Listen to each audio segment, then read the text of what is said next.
Good evening, everybody, and welcome all of you to this live program at Orthopaedic Principles. Today, our guest of honor is Dr. Terrence Jerome from Trichy, India. Dr. Jerome is a consultant and chair of hand and microsurgery at the Olympia Hospital in Trichy, India. Dr. Jerome graduated from Tanjavur Medical College and completed his post-graduation from St. Stephen's College in New Delhi. He then completed a hand and microsurgery fellowship at the Ganga Hospital and Research Center in Coimbatore, and also a European Diploma in Hand Surgery in 2010. He's a fellow of the Intercollegiate Surgeons, the Royal College of Surgeons, Glasgow, and also the American Society for Surgery of the Hand. He's also had a postgraduate diploma in medical legal ethics from the National Law University. It's 9 o'clock. He's editor of Hand and Microsurgery Journal, published by Thiba Publishers, and has more than 75 PubMed Index publications to his credit. So today it's my great honor to introduce you to Dr. Terrence Jerome from Trichy, India. Over to you, Terrence. Thank you, Professor Dr. Hitesh, for this wonderful opportunity. I think you're doing a great job by inviting speakers to talk on one particular topic and promoting education. I think this is a great initiative, and I'm really happy and privileged to be a part of this initiative. And I also wish you a good luck to continue this educative forum and keep your momentum going on, and we'll all help you and support you. With this brief introduction, and thanks to Professor Hitesh, today is a day where we're going to talk about the basic tenets of clinical examination of the hand. As such, hand has a lot of very important vital structures and important aspects where one should understand before embarking on any treatment. This is basically for the mixed audience, for residents, postgraduates, fellows, and also for budding consultants, where how to examine a clinical case, especially if we see injury or a trauma or a nerve injury or a fracture or even a mixed variety of compression compartment syndromes or entrapment syndromes. So today, as a part of our program, we delineated how to go about this clinical examination of hand, because it's a huge and vast subject. Today, as a part one, we are planning to conduct about the ulnar palsy, which is very vital and essential for understanding and to manage those injuries, and also late presentation of ulnar palsy. We will have series of lectures covering all aspects of the hand, because it will take almost a few months to complete all those chapters, because it's very important to understand.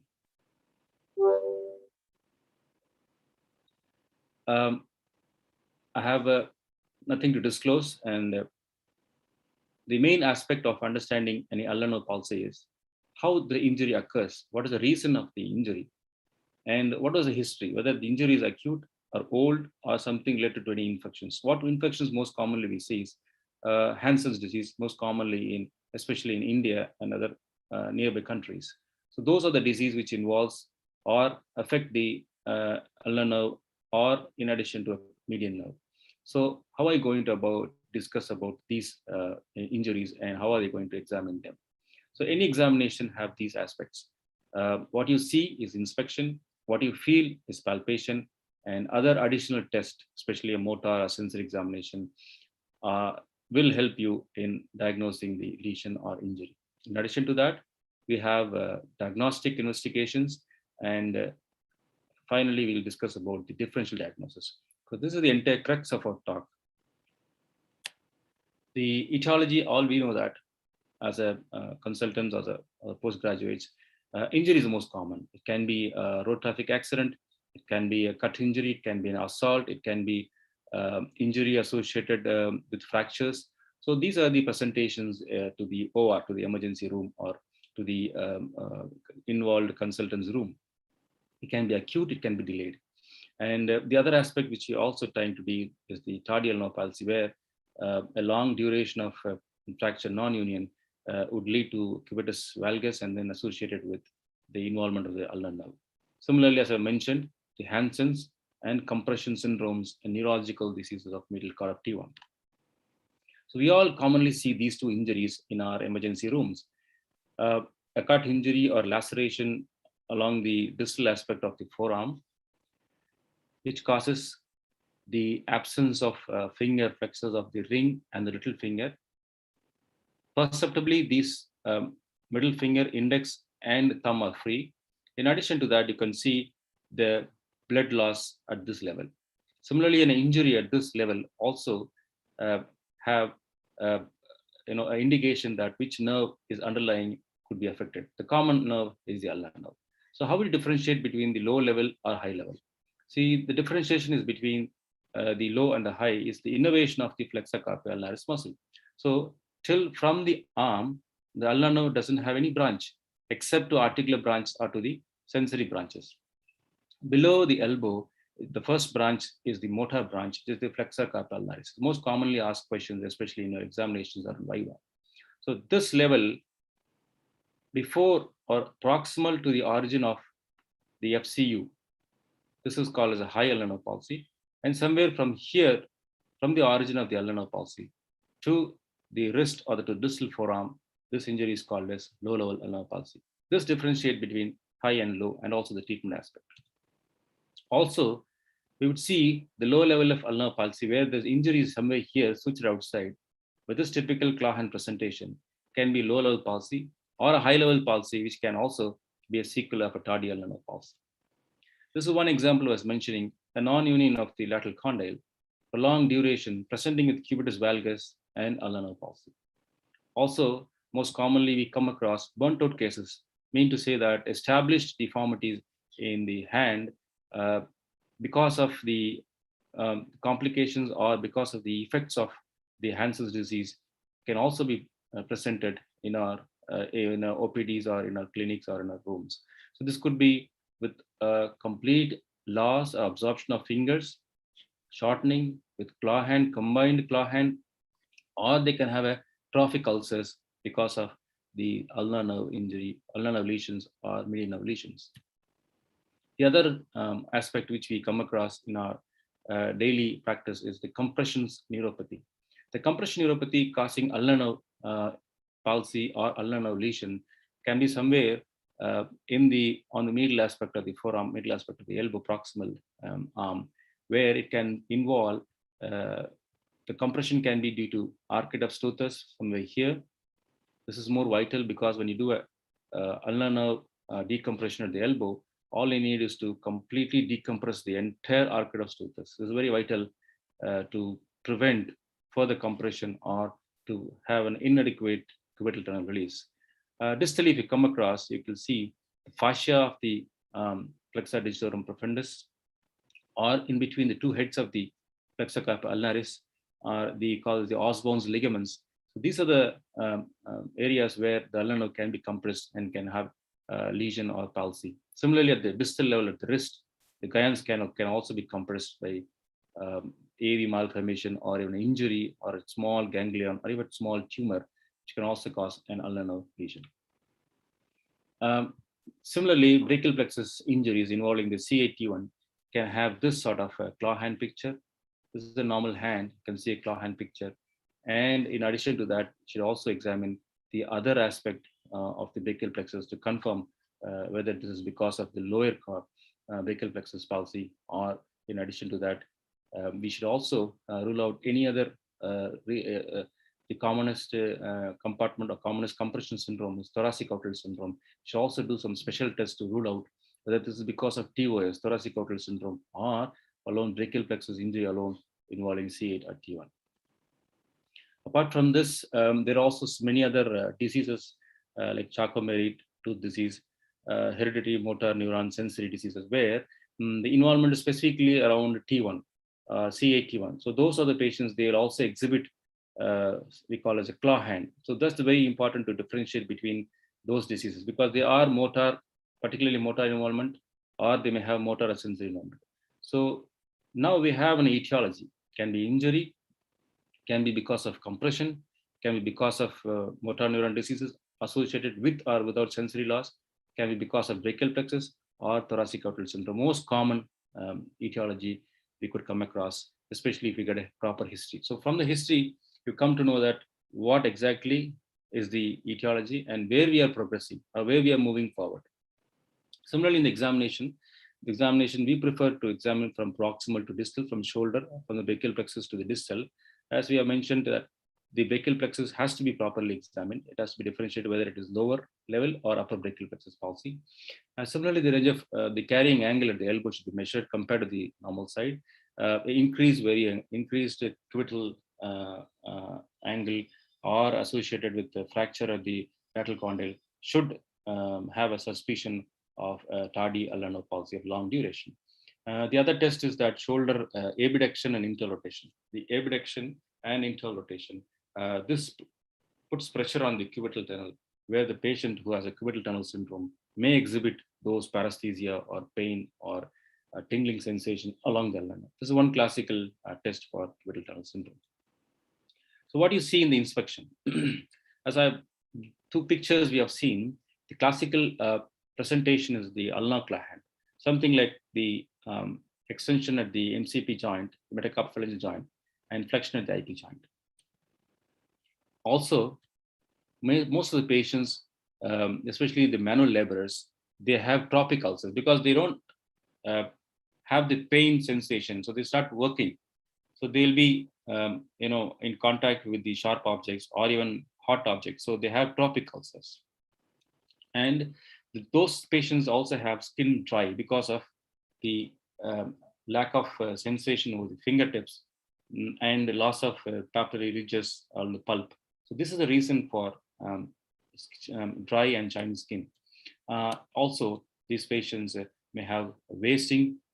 If it's a ulnar palsy, low ulnar palsy, wasting on the hypothyroid region, flat palm, or if it involves the thenar muscles, the combined median and ulnar, you'll have flattening of both thenar and hypothyroid. Completely, the palm is flattened.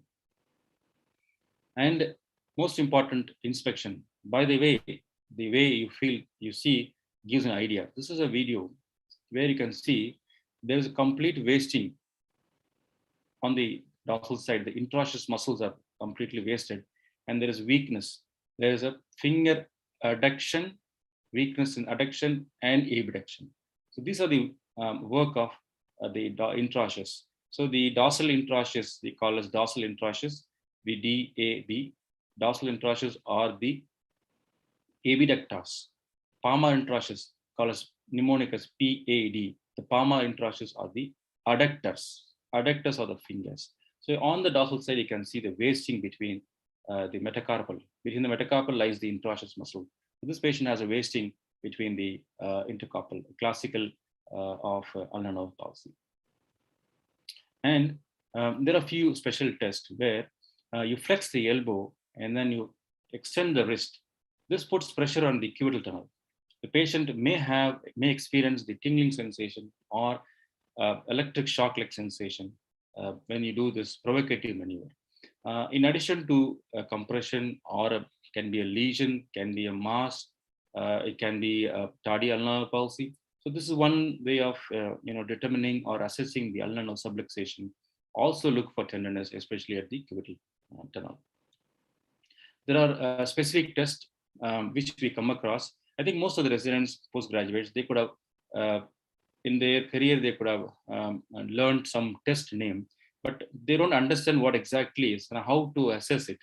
For the easy understanding and for easy remembering, we have planned such a way that we separated the test based on how we assess.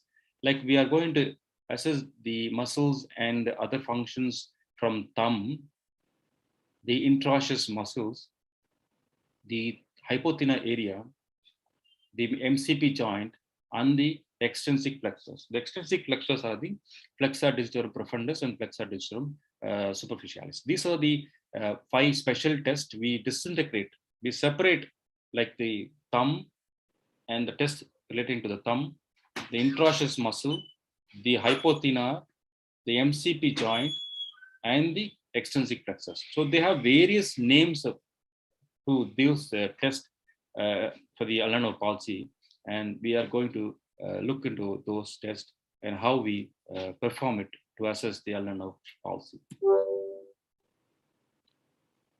So the first sign we commonly come across is the thumb's Froment sign. What exactly happens? Look at here. The left side, the patient has, when you ask the patient to hold a card, the patient uses the flexor pollicis longus. There is flexion at the IP joint. Flexion at the IP joint is caused by the flexor pollicis longus. Why? Because is here the patient can use the adductor. On the normal side, patient can use the adductor muscle. So he's adducting and also using the flexion power of the thumb. But here, because of the weakness of adductor muscle, the IP joint flexes because of the flexor pollicis longus. In addition to that, you can also see that because of the adductor weakness, they try to use the extensor pollicis longus. The extensor pollicis longus is somewhere here. So it also has the function of a minimal adduction of the thumb. They have extension of the IP joint and extension of the thumb. In addition to that, they have a minimal adduction power.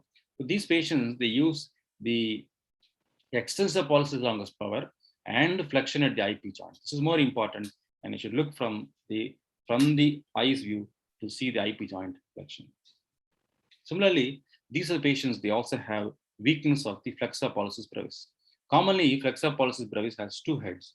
So the two heads are supplied, one head is supplied by the ulnar nerve, the other is by the median nerve.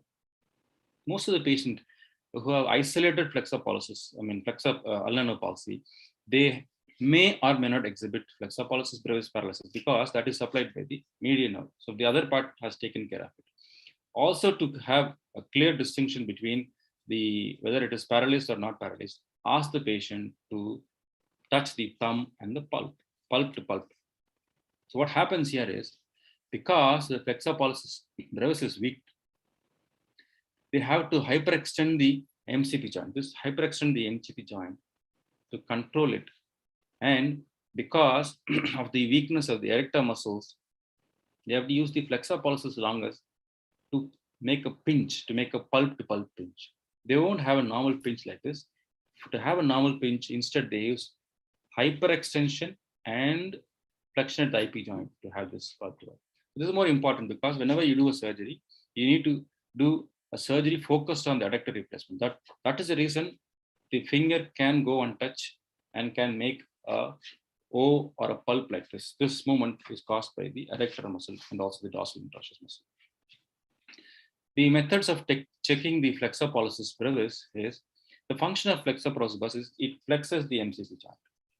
This IP joint flexion is by the flexor pollicis longus, that is supplied by the median nerve. Flexor pollicis brevis is flexion of the MCP joint, not the IP joint. MCP joint.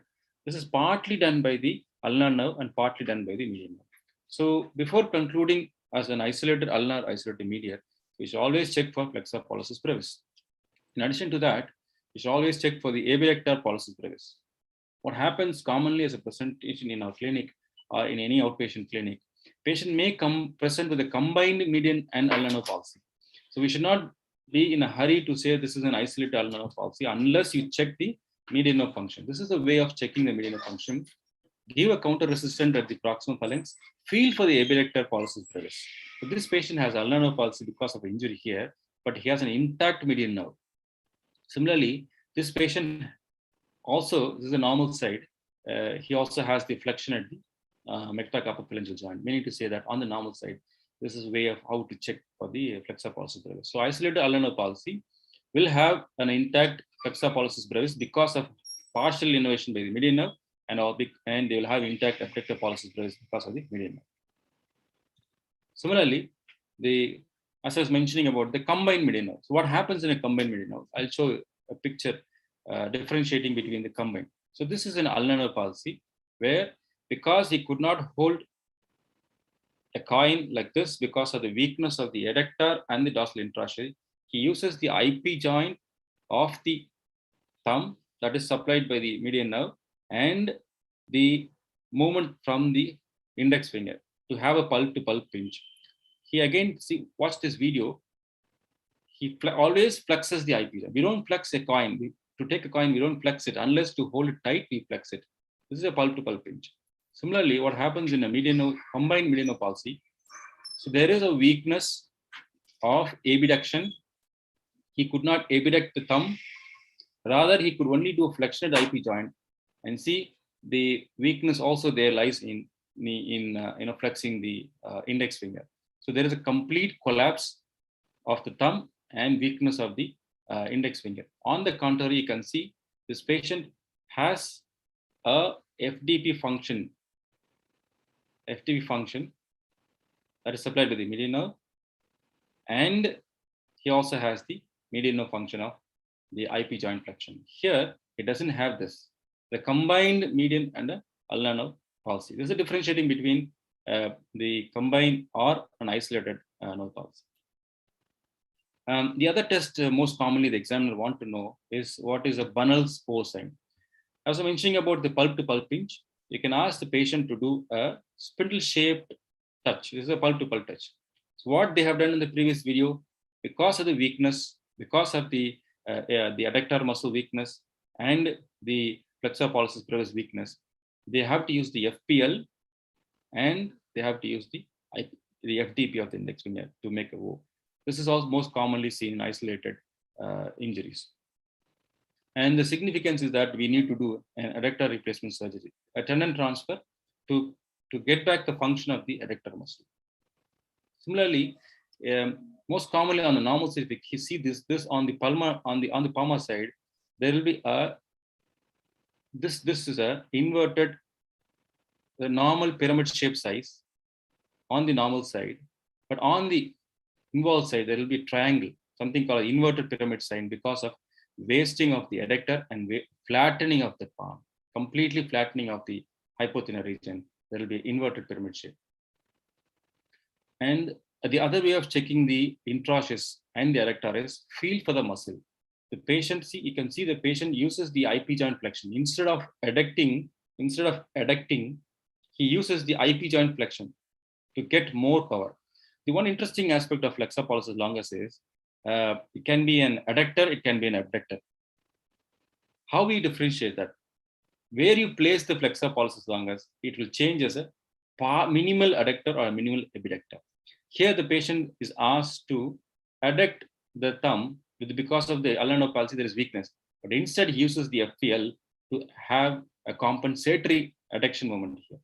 Similarly, we'll come to special test. So now we have finished the test or the problems related to the thumb. Now we're moving to the intraosseous muscle, the palmar intraosseous and the dorsal intraosseous. Most commonly used sign is called as the Pittry testis sign, where we ask this patient.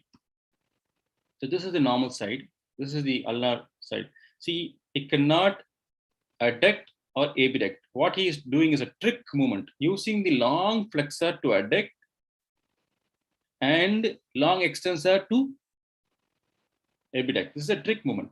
So we'll ask the patient to lift the index finger, lift the middle finger, and ask him to adduct and abduct. So this checks when you adduct, this is the palmar. When you abduct, this is the dorsal intraosseous. So this middle finger, if you ask the patient to raise the middle finger, and then adduct, palmar intraosseous malfunctioning, abduct, dorsal intraosseous function. This is a classical sign where the examiner wants you to, show if you have an exam, or you can do this in examining a patient with ulnar nerve palsy. This is a very vital sign. You can watch it again. Patient could not, he lifts the middle finger. That is because of, he lifts the middle finger. That's because of the EDC to the middle finger, and he cannot adduct or abduct. This is very vital in diagnosing an isolated ulnar nerve palsy. What we call is an other test is a card test, is a normal on the normal side. The fingers can adduct and can hold any card in between. So here, fingers can hold between the index and the middle, but unable to hold because of the claw which is seen in the ring and the little finger. In addition to that, we should also look with fingers flexed, because he is using the, if you carefully watch here, he will be using the flexor power of the two fingers to hold the card. This is not the true card test. This is a trick movement patient does. He can hold a card by flexing the fingers. We should always test the keeping all the fingers extended and ask him to hold the card. Similarly, This is another test where both the dorsal and palmar introsseous are checked. As I mentioned, with the finger can adduct, that is a palmar. When it can abduct, that's a dorsal. So this is if you ask the patient to make the index finger cross over the middle finger, similarly the middle finger to cross over the index finger, one simple test can say the dorsal and the palmar introsseous are paralyzed. These patients definitely need a surgery to reconstruct the intraosseous function. Now we have finished the intraosseous test related to the intraosseous muscles. We'll slowly move on to the hypothyroid region. Most commonly seen is the hypothyroid wasting, which also makes the flattening of the palm on the ulnar side. So this is one test which can be clearly appreciated. It's called as Wattenberg sign. We'll appreciate here. See, the patient cannot abduct, cannot adduct the little finger on the side. This is because of the pull by the EDM, extensor digital minimi. It extends the little finger. So the weakness of the palmar introsseous. Palmar introsseous adducts. So there's a weakness of the palmar introsseous, which has happened because of the ulnar pulse. Similarly, the Massey sign is when you make a cup, the hand will form a cup. When you make a flexion of the MCP joint and make a cup, the hand should be like a cup. Here, because of the flattening of the hypothyroid muscle and the wasting on the palmar introsseous, there's a flattening of the entire palm, and this is called as Massey sign. This is a normal sign. You can see a cup here. So most of the reconstructive surgeon, they try to make a cup by either trying to reconstruct the intraosseous by tendon transfer. So this is one reason, because especially countries like India, we need to eat with the hand. So we need to make a hand to adduct and hold the food. So people also prefer to have the recreation of the cup shape, especially in people where they use the hand to eat. So I think this is vital in our countries and our continent to reconstruct to create a cup-shaped hand. And this is called as a Massey sign, reversal of metacarpal arch. If you make a fist, you know that the fist, there will be an angle of 30 to 40 degree normal. On the contrary, in ulnar palsy, because of weakness of all intraosseous, you don't have this angle. There's a weakness of intraosseous and the weakness of the upper ends digita minimi. This angle will be 0 to 10 degree. If you ask to confront both the little finger together, because of the weakness of the abductor digita minimi, patient finger collapses. This is the normal side. This is the involved side.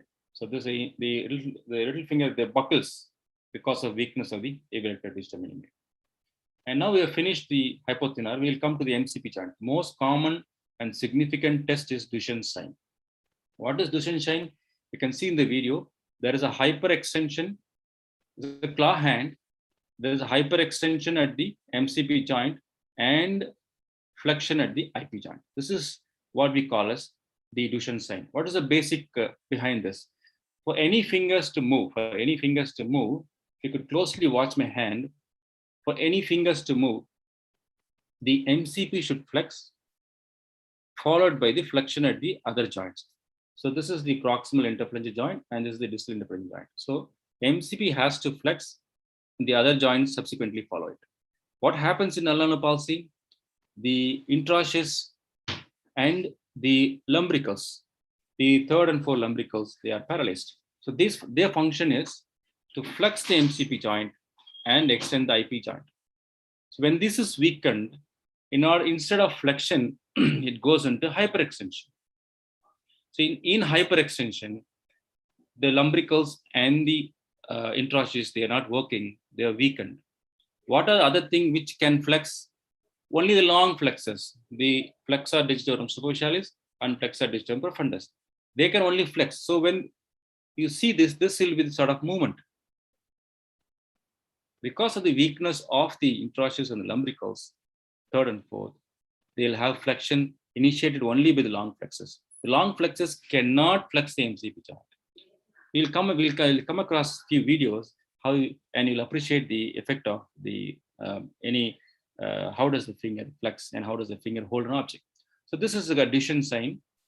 Similarly, why it goes into hyperextension? Because of the weakness of the intraosseous, there is no MCP flexion. On the contrary, in order to extend from this flex posture, the long extensors, the EDC, they try to extend the finger. That's the reason it goes into hyperextension. So the unopposed action of the long extensors and the long flexors are the reason for obvious appearance of claw hand. The other vital sign is the Andry-Thomas sign. It is actually testing the tenodesis effect. So you have a claw hand, you need to see whether by flexing the wrist, whether the deformity is getting correct. Normally what happens in synergy, when you flex the wrist, fingers go into extension. See, the IP joints, the PIP and the DIP go into extension. When you extend it, they come into flexion at the PIP and the DIP joint. This is the common synergy. What we need to do, or what we check in this Andry-Thomas sign is whether the deformity is supple or fixed. When you flex the wrist, look at this patient, the fingers are not going into extension, meaning to say that there's a problem here at the PIP joint, especially around the central slip or in the lateral band. They can be tight, they can be lax. So we need to augment this as a part of treatment program. Nothing without augmenting this will help the finger to go into extension when you flex the wrist. So this is very vital. This is a crucial test which determines what surgery will help. So this is called as a Bovious Test. You can closely watch how does this occurs. See, this is a video of a claw hand. What happens is there's hyperextension at the MCP joint and flexion at the IP joint. This is because of the long flexors are pulling. Look at this video. I'm trying to negate the hyperextension by giving pressure at the MCP joint so that they can flex it completely and they can extend it like this. You'll watch in the subsequent video. So this is a patient with low ulnar palsy. I'm stabilizing this MCP without going to hyperextension, where they could flex it easily and extend completely. Flex it easily, extend completely. You are augmenting the function of the intraosseous and lumbrical by stabilizing it, not allowing into hyperextension. If you allow it to hyperextension, again, there will be only a pull by the long extensors and long flexors. You'll have claw hand. You stabilize it. So your treatment should be focused on stabilizing the MCP joint, and you watch for these fingers. These fingers, they become absolutely straight. There is no extensor lag, meaning to say that this is a supple deformity where if you could do any procedure to make the MCP joint flexion, make the MCP joint to go into flexion, will give a good functional outcome. This is where the clinical test determines what surgery you needed. Similarly, what happens in a combined ulnar palsy? Look at the video. See here, all the fingers are clawed. What is the reason behind all the 4 fingers being clawed in a combined median ulnar palsy? The reason is that the first and second lumbrical are supplied by the median nerve. In a median palsy or a combined median palsy, all those lumbricals and intraosseous are weak or they don't work. That is the reason in a claw hand you get these 2 fingers like this. These 2 fingers are straight. That is because of the lumbricals. Lumbricals, they have the function of flexion at the MCP and extension at the IP joint. So in a isolated ulnar palsy, you will have weakness of 3 and 4 lumbricals in all the intraosseous, but you will have an intact 1 and 2 lumbricals supplied by the median nerve. That's why you have a claw hand. But in a combined median palsy, all those lumbricals are also gone. So you'll have a complete claw hand. That's a differentiating aspect between a complete claw hand, because that is seen in the combined median ulnar palsy, or isolated claw hand, which is seen in the ulnar palsy. So what happens here, you should also check in this video. See, again, I'm doing this Bovious test by stabilizing the MCP joint or by flexing the MCP joint. You can see the video where she can completely extend it, and the little finger has a minimal extensor lag. I think any procedure if you could do by at the MCP joint to make it flex, I think the surgery will give good functional outcome. This is very important in differentiating between the isolated and the combined median palsy. The other aspect which most of us don't understand is the angles. I think many of the postgraduates or fellows have any cases of an ulnar palsy, they'll be asked to measure the angle. So I have made a video of very simple to understand. So what is a deformity angle? So the examiner might ask you, what is a deformity angle? A deformity angle is nothing but a combination of, see, this is a combination of the angle at the MCP and the PAP joint. So how to measure it? We have to keep the goniometer at the PAP joint and also the MCP joint. So you have to add this. And when you add this, that is the deformity angle. Very simple. And other aspect is they ask, what is the unassisted angle? Unassisted angle is only is the angle of flexion only at the PAP joint. Deformity angle is a combination of angle of flexion at the PAP joint and hyperextension at the MCP joint. That is the deformity angle. Unassisted angle is just you keep the goniometer where exactly is the deformity and do nothing and measure the angle. This is the unassisted angle. What is assisted angle? Watch this video. See, what we are doing is, from this position, we are stabilizing the MCP joint and we are measuring the residual flexion of the PAP joint. This is the assisted angle. You are assisting the MCP joint to go into flexion and you are measuring the PAP joint flexion. This is the assisted angle. You can watch the video again. From the unassisted angle, the examiner assists the MCP joint into the high flexion and you are measuring the residual flexion at the PAP joint. This is the assisted angle. And one more important thing is the contracture angle. Look at here. You'll understand. From this position, you are passively extending the finger, and where you could do it, it means that this claw hand is supple.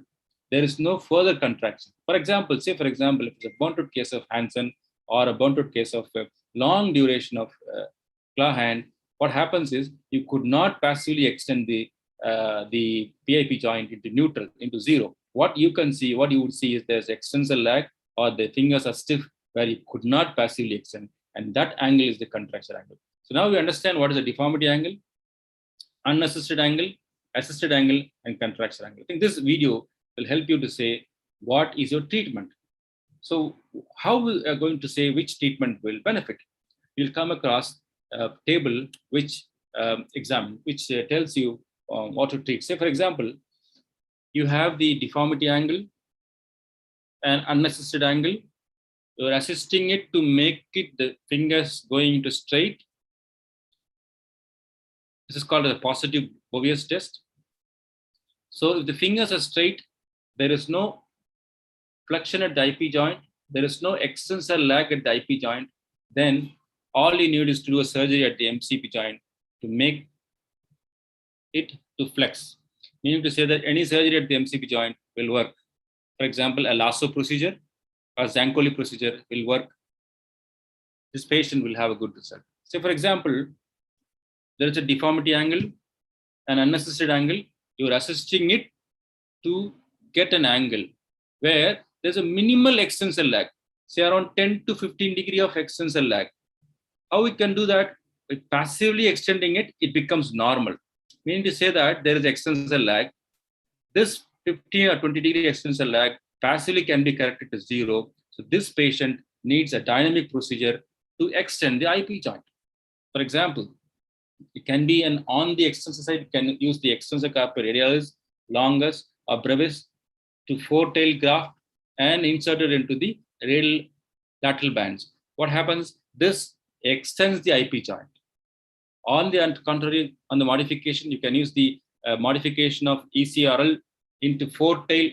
You can bring it to the volar side, to the volar axis, volar to the metacarpal axis, through the lumbrical canal, and attach it to the lateral bands of all these fingers on the radial side of the little ring, middle, and on the ulnar side of the index finger, where it will extend the IP joint, and at the same time, it will have the functioning of the lumbricals. That is the flexion at the lumbricals of the introsseous. That is the flexion at the IP joint, extension at the IP joint. Flexion at the MCP, extension at the IP.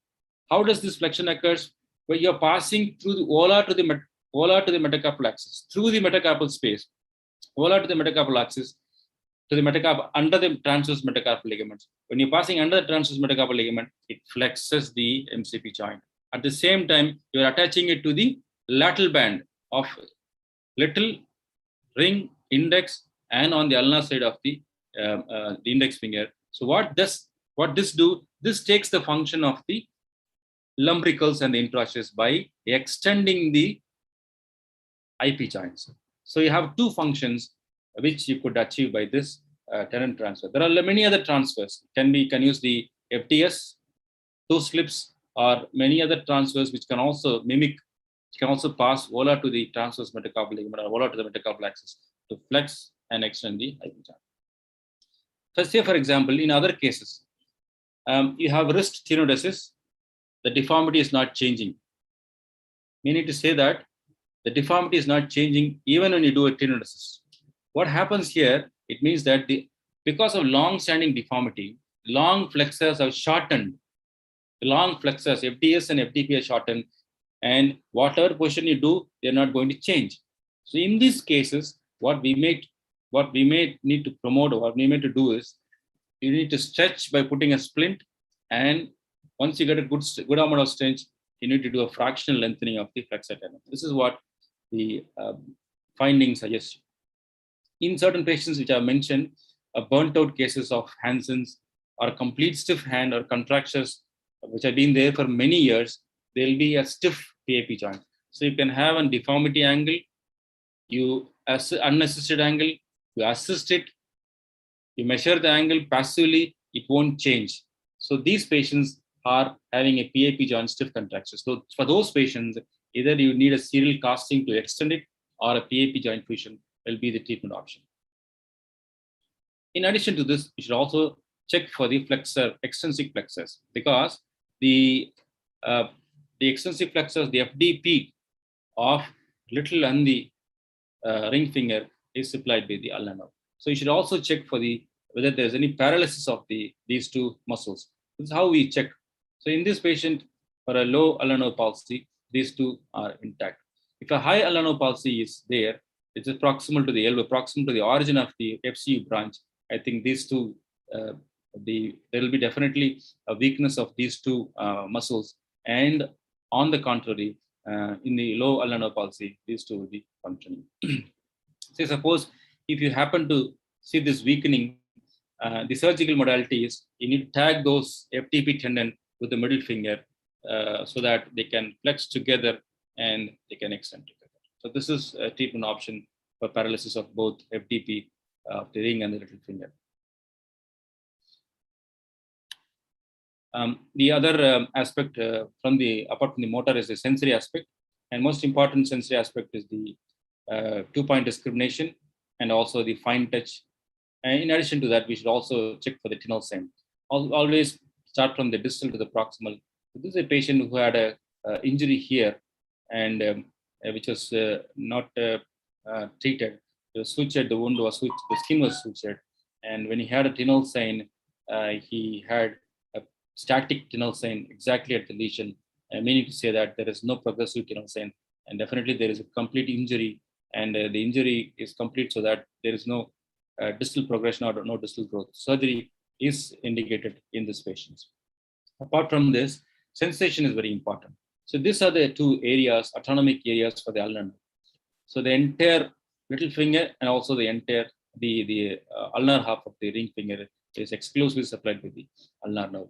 And most importantly, if you could watch the video, I was checking the sensation on the dorsum also.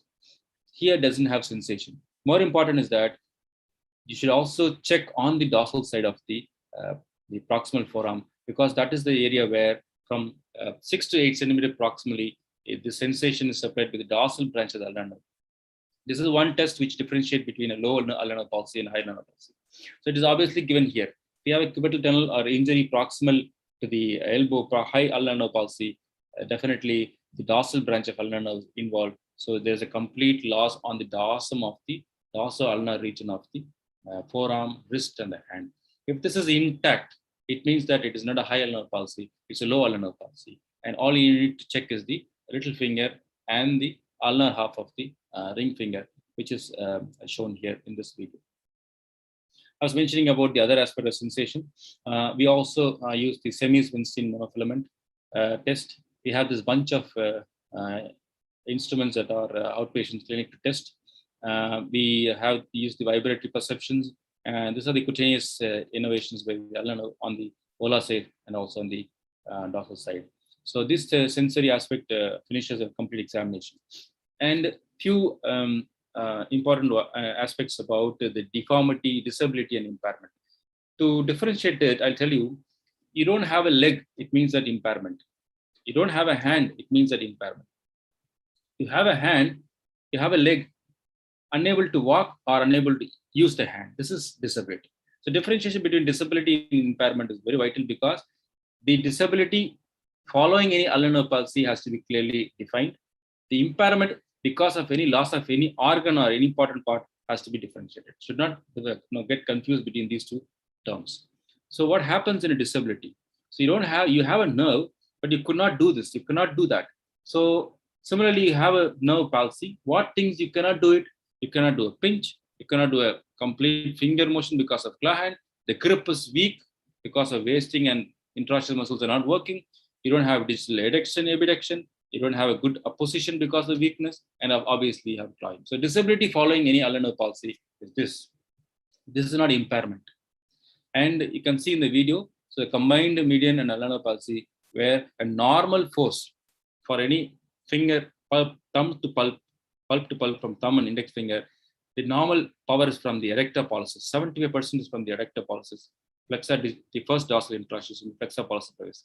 So when you have weakness, and definitely there's loss of pinch, and that is compensated by the FPL or the EPL, a partially innervated flexor pollicis. Similarly, this is a very interesting video where everyone should watch. So this is a normal hand. You can see this patient has to catch a ball. So see, look at this. The first thing to flex is the MCP joint and subsequently the PAP joint, where the patient here in the ulnar palsy, he could not hold the ball because the cup shape is lost. There's a flattening of the palm because of the weakness or because of the palsy, because of the weakness of hypothyroid muscle and the interosseous. You can see this video. The patient drops the ball. When the ball is kept and the cup shape is lost, he has to the ball has to go away from the palm. Similarly, watch this video. Here, instead of flexing the MCP joint, they're flexing the PAP joint. And this is the reason they cannot hold the ball. If you could closely watch it, see in this video, what happens is, I'll stop here. Yeah. Here, it's very obvious. It's very obvious in these two fingers, they are not using the FDP because the ulnar nerve is injured. The FDP is not working. These two fingers, FDP is not working. On the contrary, the FDP here is working. That is supplied by the median nerve. So these two FDP is not working. Because the FDP is not working, they're only using the FDS.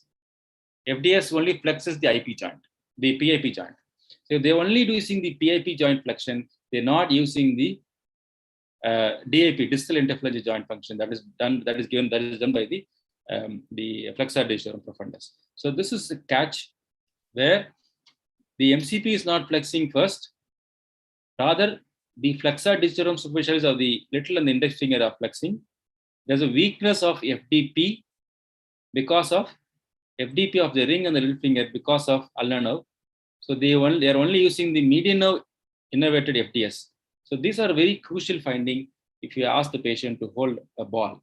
So they are only using the flexor muscles, the long flexor FDS to hold, and that is the reason the ball goes off or ball cannot be caught in the palm. This is a very vital sign where examiners might ask you to demonstrate in a patient who has a claw hand.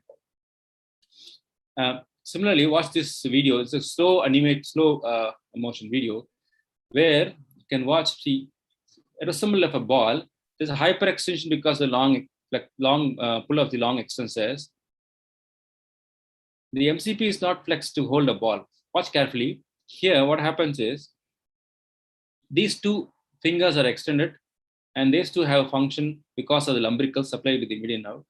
And this is in a claw hand because the lumbricals of the interosseous are lost. They're not working because of the ulnar palsy. What happens here is, when you ask to flex, these two fingers have MCP flexion. They don't have the MCP flexion. They have the flexion of the two long flexors. They have the flexion of the long flexors, and the MCP is not flexed here. But here, the MCP flex because of the lumbricals supplied by the median nerve. Watch it carefully. The MCP flex here. Here, the MCP is not flexing. Only the long flexors. The IP joint is flexing first. That is the reason they cannot hold a ball. So this is a clear differentiation between an isolated ulnar nerve palsy catching a ball or a combined ulnar and median nerve palsy catching a ball in the previous video. Also, they have a loss of precision grip. Watch this video. To get a coin, they only use the long extensor. The EPL is acting, partially has some supinator power. They are trying to use the FPL, flexion at the IP joint, to hold the coin. They're not using the punch to pulp to pulp. They're using the side to pulp. This is a huge disability caused by the ulnar nerve lesion, or in addition to that, a combined ulnar and the median nerve lesion. So to have a pulp to pulp, this is highly a disability caused by this lesion. Watch again. They need to use the flexion at the IP joint and sides, support of the side of the index finger, and to hold to the thumb, pulp, and the side pinch. And with this patient cannot do anything. And this is we call as complete collapse of the thumb. And this is causes a lot of disability to the patient with this lesion. So they have approximately 55% reduction in the grip. So a sequel of clawing is that it all depends upon the tissues or long-standing duration.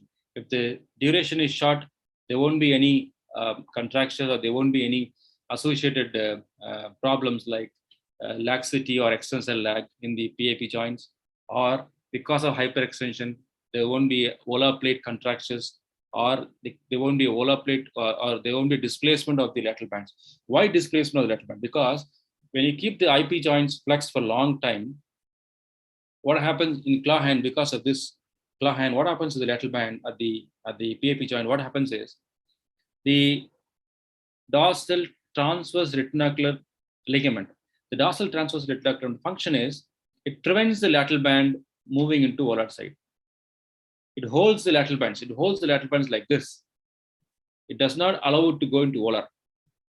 Because of long-standing flexion, the dorsal retinacular fibers, they get attenuated, they get stretched.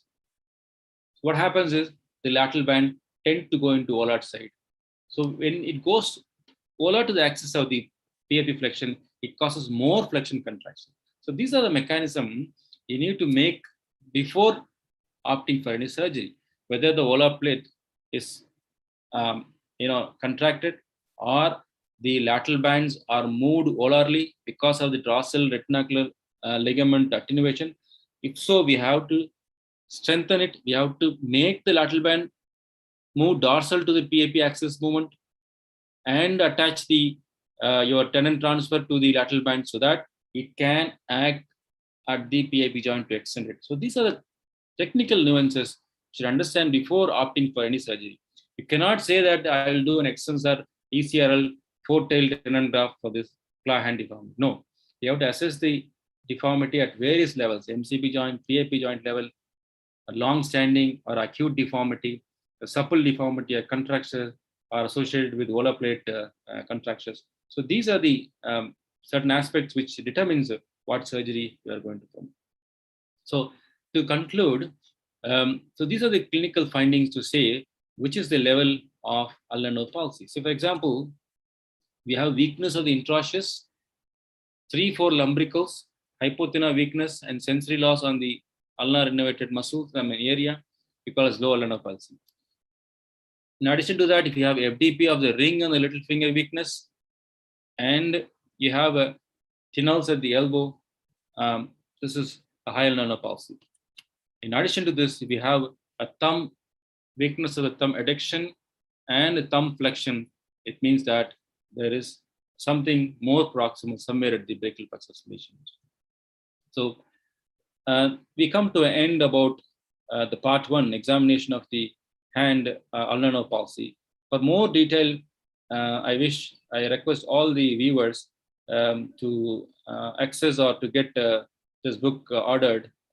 You can avail this in Amazon. This is about the exclusively evidence-based clinical examination of the hand, which will come anytime this year or at the earlier of 2022.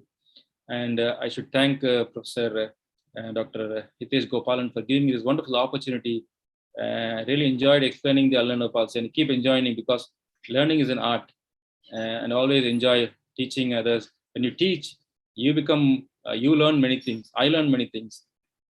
With these few words, I thank the viewers, Professor Hitesh, for giving me a wonderful opportunity. And any queries can be asked here, or you can send an email, or you can send an email to Dr. Hitesh Gopalan. Thank you very much. Thank you, Terrence. What a brilliant presentation. I mean, I learned a lot from this presentation. I'm sure all the viewers have enjoyed the presentation.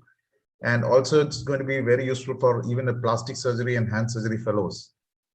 Just a couple of questions. I mean, we have talked extensively. Just 2 questions from our side. One is, what do you think is the importance of the flexor carpi ulnaris? Do you think that helps to differentiate low ulnar nerve and a high ulnar palsy?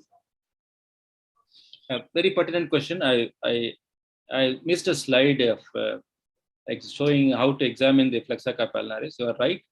The origin of flexor carpi ulnaris determines the level of the lesion. If there's a weakness, it means that it's a high ulnar palsy. If it doesn't have, it's intact, it's a low level palsy. Also, I forgot to mention about 2 vital things, which may not be very important right now, because being a very clinical examination, very basic, you should not focus, or you should not get confused with these things. There are various anastomosis and anomalous innovations between the ulnar nerve and the median nerve, which you may not take this seriously, but this is very vital if you are a fellow or a research or a consultant. There are certain cases where we have seen in a complete ulnar nerve palsy where the ring finger intraosseous were working just because of, we call as a Martin Gruber Ritchie Canny anastomosis. There is a mismatch, or there's an innervation between the median nerve and the ulnar nerve. So that's a theoretical aspect, but we have seen cases. But so far, by and large, FCU is the one which determines where is the level, high level or low level. And if may I ask, key muscles for testing ulnar? I remember I was taught by Dr. Chandra Prakasham. I mean, he's one of the amazing surgeons who I worked with. And he always told me there are 3 key muscles for the ulnar nerve. One was the first dorsal interosseous, and the other one was the abductor digiti minima, and the FCU was the third one. What do you think about that statement? Yeah, you're right. You're right. He's a pioneer. He was a pioneer. In fact, I also worked with him in Madurai. In fact, we had a good time, especially in dealing with surgery, and we met quite often during the conferences. You're right. This is a quick steps, quick muscle to check for ulnar palsy. I completely endorse your views and echo with thoughts. As far as the other aspect, there are other vital signs like Petrus test sign is very vital. The Duchenne sign, the Bovious test, very vital to get us focused towards the treatment. Diagnosis aspect, you rightly mentioned, but taking us to the treatment, I think these are the exclusive tests. And we have segregated to, particularly to thumb, intraosseous, MCP joint, hypothyroidism, and extrinsic long plexus. I think very easy for us to remember and to get back to the patients and examine. Thank you, Terrence, for that. Just one last question before we wind up. Now, what about the division of the ulnar nerve in the Guyon's canal? For example, we have zones 1, 2, 3, and in each zone, the clinical manifestation is going to be different, right? In some part, it's going to be a motor alone, and it's going to be sensory alone, or is it a combined? So what is it clinically relevant? Do you do that? And how do you differentiate between those 3? A very pertinent question and a very important question. I have not touched this because I thought I'll take this as a separate compartment, compression neuropathy in a topic. You're right. The nerve divides into motor and sensory nerve just proximal to the Guyon's canal. It enters the Guyon's canal and leaves the Guyon's canal. So very 3 vital aspects. Proximal to the Guyon's canal, it will be involving motor and sensory. At the Guyon's canal, It depends upon which is involved, either motor or sensory. But once it branches out, distal to the Gans canal, if it involves sensory, you'll have only sensory aspect, sensory loss. If it involves the motor, I think the motor aspect of the intraosseous will be weakened. It's very simple for the graduates or postgraduates to understand. Thank you, Terrence. I think that's all the questions that we have for this session. Fantastic lecture. And I'm sure this lecture is going to benefit a lot of people all over the world. Thank you so much for joining in, Terrence. Thank you. Thank you very much. Bye-bye.